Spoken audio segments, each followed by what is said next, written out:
remember how vivid and red the blood was. See, it was spring 2013. I stared at my hands as it was covered in it. And I thought about a poem I once wrote that began, "A disease is simply death, sprinkled with a sliver of hope. An automatically failed test, titled Learning How to Cope." Can't think about that now. I need to rush to the ER. But I have meetings tomorrow. And it'll have to wait.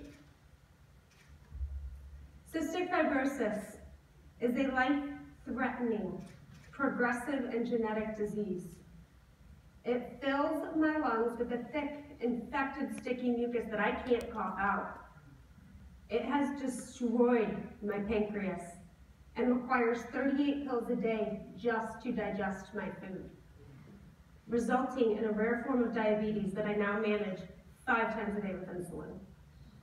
In addition, I spend 1 hour every morning and an hour every evening using a nebulizer in an attempt to open my airways long enough to breathe in between treatments. Last year, I spent over 100 days in the hospital and on IV antibiotics to report that I had surgically implanted into my chest.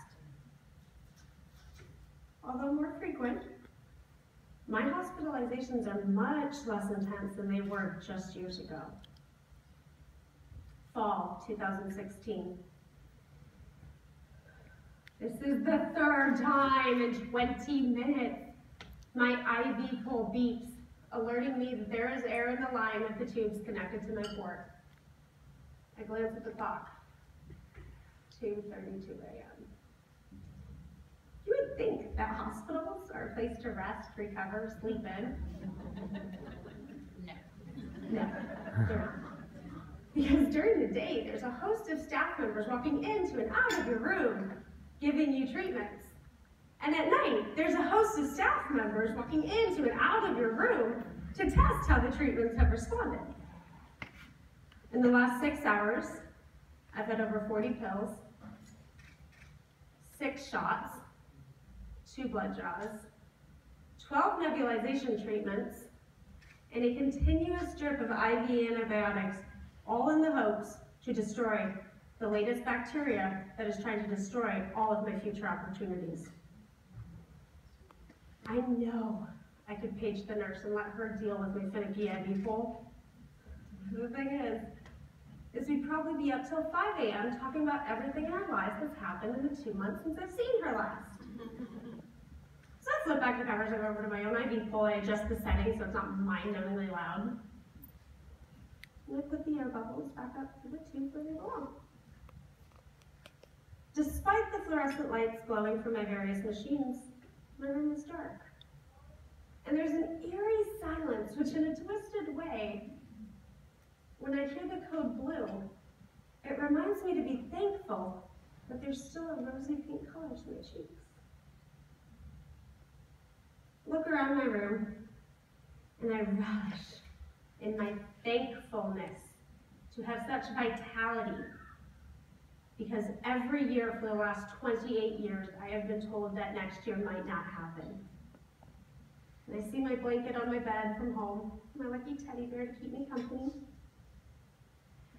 And on the shelf, stack of newly published books that I wrote the doctors bought and asked me to autograph for their shift tomorrow. My work laptop's in the corner. And next to that are 2 dozen roses that the love of my life dropped off yesterday, to serve as a reminder that all I really need to do while I'm here is outlive them. And it doesn't matter. Oh, if you love the people and the things you fill your life with, you will quit capitalizing on only the good, because the bad stuff is still a reminder that there is breath in your lungs and a pink color to your cheeks. It's unusually warm, but I decided to go for a walk. So I unhooked my device, my IV pole, decided to put on a sweater, so I look like a visitor and security doesn't get confused. So I can go for my walk.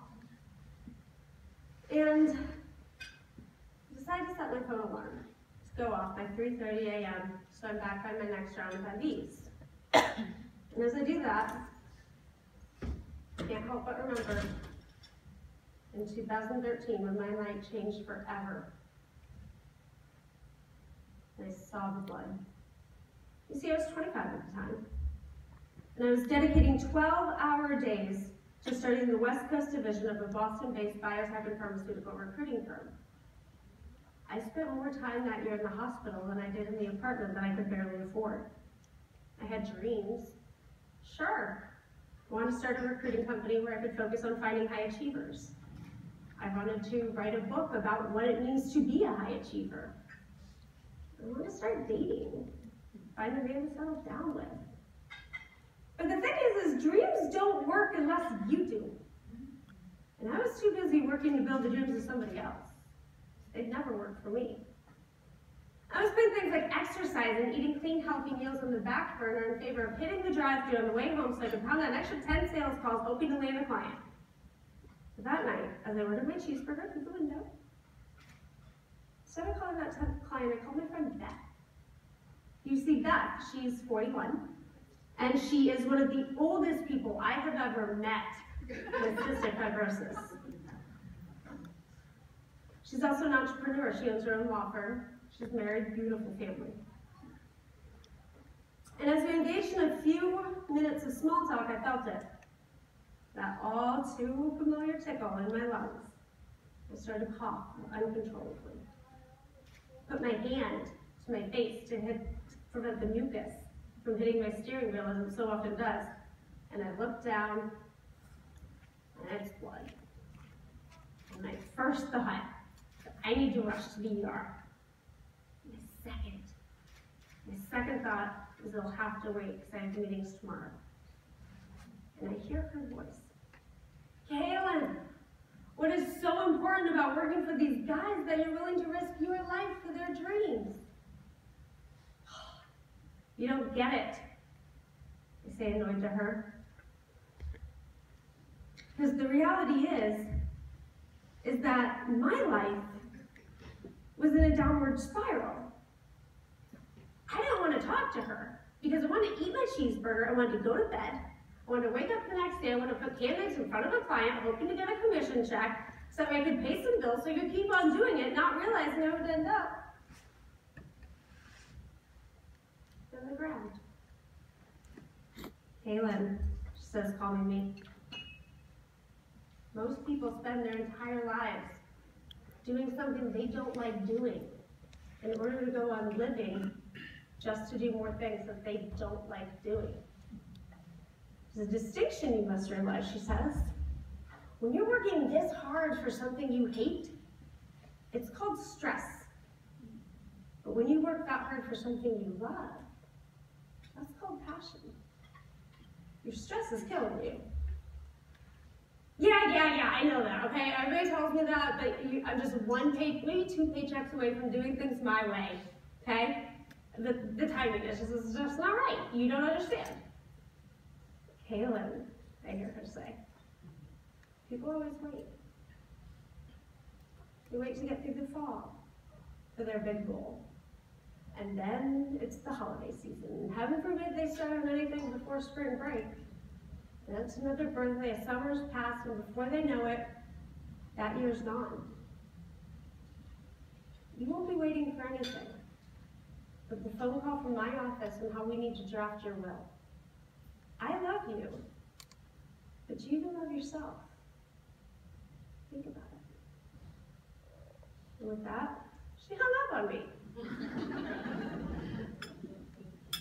And I was overcome with the realization she was right. So I drove that night to the ER. And after an initial consultation, I learned my lung function was at a dangerously low 38%. And unless I was lucky enough to get listed for a lung transplant, I wouldn't live to see my 29th birthday. So I took out my work laptop, and I emailed a resignation letter that night to 2 CEOs that to this day still have not responded.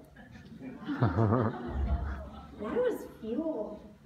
I was fueled by the realization that if I could have lived life my way, it was not a life worth living. And I got busy thinking. I thought about the type of recruiting company I wanted to start. I thought about the book I wanted to write. Thought about the qualities in a man I wanted to settle down with. And I realized it doesn't matter. Okay? If you are working from a hospital room, or if you're currently running a company career team, to get out of a rut, to make a decision, you must be flexible on your methods, but clear on your vision. One thing nobody tells you is that statistically, more people die in hospitals than their own homes. Statistically, these deaths occur between 11 p.m. and 4 a.m. Statistically, my family will be at my funeral within the next 5 years. And it doesn't matter. If you're walking the halls of a hospital at 3 a.m., or you're walking into a boardroom, you choose your power. And it doesn't matter if you're wondering if you can survive the night or the next market crash. There's a way to turn every setback into a comeback, every trial into a triumph. Because the only thing that is actually going on is our interpretation of what is actually going on. And in the midst of my thoughts, doctors and nurses suddenly rushed past me in a frenzied run. Light in the hallway auto-adjusts to accommodate, and the speakers boom through the silence, code blue, code blue.